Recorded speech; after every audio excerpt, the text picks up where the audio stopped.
നമസ്തേ. വൃന്ദാവൻ ബാലഗോകുലത്തിലേക്ക് എല്ലാവർക്കും സ്വാഗതം. ഇന്ന് പരിചയപ്പെടുന്നത് കുറുമാലിപ്പുഴയോരത്തെ രാപ്പാൾ ശ്രീകൃഷ്ണ ക്ഷേത്രം. രാപ്പാളിലെ കുട്ടിക്കുറുമ്പൻ ഉണ്ണിക്കണ്ണൻ്റെ വിശേഷങ്ങളെക്കുറിച്ച് അറിയാം. ദ്വിതീയവും അന്നവും ചേർന്ന പ്രത്യേകമായ നിവേദ്യം ധനുമാസം 1 മുതൽ 30 ദിവസവും ഭഗവാന് നിവേദിക്കുന്ന കേരളത്തിലെ അപൂർവ ക്ഷേത്രങ്ങളിലൊന്നാണ് തൃശ്ശൂർ ജില്ലയിലെ പുതുക്കാടിനടുത്ത് നന്ദിയാറിൻ്റെ തീരത്ത് സ്ഥിതി ചെയ്യുന്ന രാപ്പാൾ ശ്രീകൃഷ്ണപുരം ശ്രീകൃഷ്ണ ക്ഷേത്രം. മഹാഭാരത യുദ്ധം നടന്നത് ധനുമാസം 1 മുതൽ 18 ദിവസമായിരുന്നു.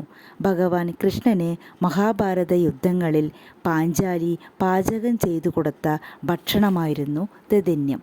ദധിന്യം കഴിച്ച് പാണ്ഡവരുടെ സാരഥിയായി യുദ്ധത്തിനു പോയ കൃഷ്ണൻ പാണ്ഡവരുടെ വിജയം ഉറപ്പാക്കി സൂര്യോദയത്തിന് മുമ്പായിട്ടാണ് ശ്രീകൃഷ്ണപുരം ക്ഷേത്രത്തിൽ ഭഗവാന് ദധിന്യം നിവേദിക്കുക. അതുകൊണ്ട് തന്നെ ധനുമാസ നാളുകളിൽ രാപ്പാൾ ക്ഷേത്രത്തിൽ ഉദയത്തിന് മുമ്പേ ക്ഷേത്രനട തുറന്ന് അഭിഷേകത്തിന് ശേഷം ഭഗവാന് ഈ നിവേദ്യം സമർപ്പിക്കും. ദധിന്യത്തിൻ്റെ കൂട്ടുകളും ഗുണങ്ങളെക്കുറിച്ചും നമുക്കറിയാം. ഉണങ്ങല്ലരി, പച്ചമുളക്, തൈര്, ഉപ്പുമാങ്ങ, ഇഞ്ചി എന്നിവ ചേർത്താണ് ദധിന്യം പാകം ചെയ്യുന്നത്. ഭഗവാന് ഏറ്റവും ഇഷ്ടപ്പെട്ട ഈ നിവേദ്യം ഉത്തമമായ ഒരു ഔഷധം കൂടിയാണ്. കുട്ടികൾക്ക് ഈ നിവേദ്യം നൽകുന്നതും ഭഗവാന് ഏറെ സന്തോഷം നൽകുന്നു. സന്താനലബ്ധിക്കും ബുദ്ധിക്കും ഉദരസൗഖ്യത്തിനും ഏറെ ഉത്തമമാണ് ദധിന്യം. ഈ 30 ദിവസവും കുട്ടികൾക്ക് ഈ ക്ഷേത്രത്തിൽ ഇലയിട്ട് ദധിന്യം നൽകുന്നു. രാപ്പാൾ ശ്രീകൃഷ്ണപുരം ക്ഷേത്രത്തിലെത്തി ദധിന്യം കഴിച്ച് ഉണ്ടായിട്ടുള്ളവർ അനവധിയാണ്. ഇക്കുറി മകരം 1 വരെയാണ് ദധിന്യം നൽകുന്നത്. കുറഞ്ഞത് നാഴി ഉണങ്ങലരി കൊണ്ടാണ് ഇവിടെ ദധിന്യം ഉണ്ടാക്കുക. ധനുമാസാരംഭം മുതലുള്ള 30 നാളിലും ഈ വഴിപാടിന് ഇപ്പോൾ ഭക്തർ ഏറി വരുന്നുണ്ട്. ഈ വർഷം ധനുമാസത്തിൽ 29 ദിവസമേ ഉള്ളൂ എന്നതുകൊണ്ട് തന്നെ ഇക്കുറി മകരം 1-ാം തീയതി വരെ 2025 ജനുവരി 14 ദധിന്യം വഴിപാട് ഉണ്ടാകും. അർദ്ധവ്യാഴവട്ടത്തിലെ രാപ്പാളിലെ ഒത്തൂട്ട് കേരളത്തിലോ ഭാരതത്തിലോ എന്നല്ല, ലോകത്തിൽ തന്നെ ഓരോ 6 വർഷം കൂടുമ്പോഴും ഒത്തൂട്ട് നടക്കുന്ന 2 ക്ഷേത്രങ്ങൾ ഉള്ളതിൽ ഒന്ന് രാപ്പാൾ ശ്രീകൃഷ്ണപുരം ക്ഷേത്രവും മറ്റൊന്ന് തൃശ്ശൂർ ജില്ലയിൽ തന്നെ ചേർപ്പിനടുത്ത് പെരുമ്പിളിശ്ശേരി മിത്രാനന്തപുരം വാമനമൂർത്തി ക്ഷേത്രവുമാണ്. ഓരോ അർദ്ധവ്യാഴവട്ടങ്ങൾ പിന്നിടുമ്പോഴും ചിങ്ങത്തിലെ തിരുവോണത്തിന് മുമ്പ് തന്നെ വരുന്ന വെളുത്ത പഞ്ചമി ദിനത്തിലാണ് രാപ്പാളിൽ ഒത്തൂട്ട് ആരംഭിക്കുക.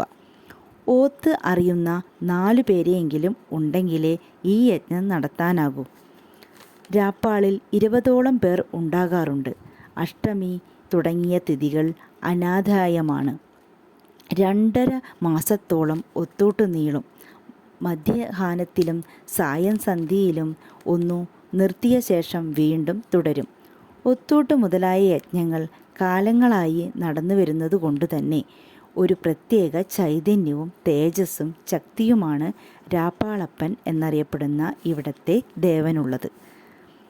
പട്ടുകോണകമെടുത്ത് കിങ്ങിണിയും കിരീടവും ധരിച്ച് മാലയണിഞ്ഞ് 2 കൈയിലും വെണ്ണയുമേന്തി ഓടാനായി കാലുമടക്കി പിടിച്ച വിധം തോന്നുന്ന ഒരു 6 വയസ്സുകാരനായ ഉണ്ണിക്കണ്ണൻ്റെ അതിസുന്ദരമായ പ്രതിഷ്ഠയാണ് രാപ്പാൾ ക്ഷേത്രത്തിനുള്ളത്. കുട്ടികളെ ഏറ്റവും അധികം ഇഷ്ടപ്പെടുന്ന മൂർത്തിയാണ് ഇവിടുത്തെ വെണ്ണക്കണ്ണൻ. ക്ഷേത്രമതിനകത്തു വെച്ച് കുട്ടികളെ ആരെങ്കിലും ശകാരിക്കുകയോ ശാസിക്കുകയോ ചെയ്യുന്നത് ഭഗവാന് ഇഷ്ടമല്ല. അരുതാത്തത് ചെയ്താൽ വെണ്ണയേന്തിയ കയ്യിൽ ചമ്മട്ടിയായി മാറും. അതുകൊണ്ട് തന്നെ ഏറെ ശ്രദ്ധയോടെയാണ് ഭക്തർ ദർശനം നടത്തി പ്രദക്ഷിണം ചെയ്യുക.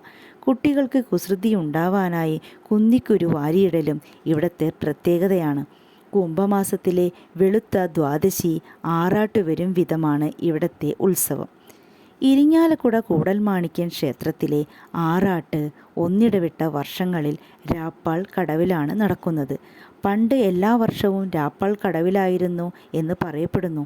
ക്ഷേത്രത്തിലെ തന്ത്രം, പന്തൽ, പറപ്പൂക്കര, കിഴക്കിനിയോടം, നടുവം എന്നിങ്ങനെയാണ് 4 ഇല്ലക്കാർ. അഷ്ടമി രോഹിണിയും ഇവിടത്തെ പ്രധാനമാണ്. ഇന്നത്തെ ദിവസം അർദ്ധരാത്രിയിൽ പൂജയുമുണ്ട്. അഷ്ടമിയും രോഹിണിയും ചേർന്ന് അർദ്ധരാത്രിയിലാണല്ലോ ഭഗവാൻ കൃഷ്ണൻ ജനിച്ചത്. നന്ദിയാറിൻ്റെ ഒരു കരയിൽ രാപ്പാൾ ശ്രീകൃഷ്ണപുര ക്ഷേത്രവും അക്കരെ നരിപ്പറ്റ ശിവക്ഷേത്രവും സ്ഥിതി ചെയ്യുന്നു. ദേവൻ്റെ വലതുഭാഗത്തായി മതിലിനകത്ത് ശ്രീ ഭഗവതിയും ശ്രീകോവിലിൻ്റെ ചുവരിൽ ഗണപതി സങ്കല്പവുമുണ്ട്. പുണ്യനദിയായ നന്ദിയാറിൻ്റെ തീരത്ത് ചൈതന്യപ്രഭയാൽ ദൈന്യത്തിൻ്റെയും ഒത്തൂട്ടിൻ്റെയും പെരുമയിൽ പടിഞ്ഞാട്ടു ദർശനമായി പരിലസിക്കുന്ന ദേവപ്രിയനും ബാലപ്രിയനും ഭക്തവത്സലനുമാണ് രാപ്പാളിലെ വെണ്ണക്കണ്ണൻ. രാപ്പാളിലെ കുട്ടിക്കുറുമ്പൻ ഉണ്ണിക്കണ്ണൻ്റെ വിശേഷങ്ങൾ നിങ്ങൾക്ക് ഇഷ്ടമായില്ലേ? ഇഷ്ടമായാൽ ഒന്ന് സപ്പോർട്ട് ചെയ്യണേ. നമസ്തേ.